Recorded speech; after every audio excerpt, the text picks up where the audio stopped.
முஹம்மது நபி ஸல்லல்லாஹு அலைஹி வஸல்லம் அவர்கள் தங்களை அவமானப்படுத்தியவர்களுக்காகவும் பிரார்த்தித்ததை நான் நினைவு கூறுகிறேன்.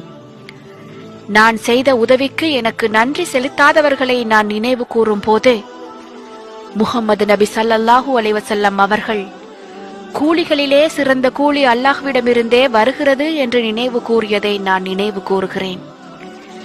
என்னை யாரும் நேசிக்காத போது 1000 வருடங்களுக்கு முன்பே என்னை நேசித்த முஹம்மது நபி ஸல்லல்லாஹு அலைஹி வஸல்லம் அவர்கள் எனக்கு இருப்பதை நான் நினைவு கூறுகிறேன்.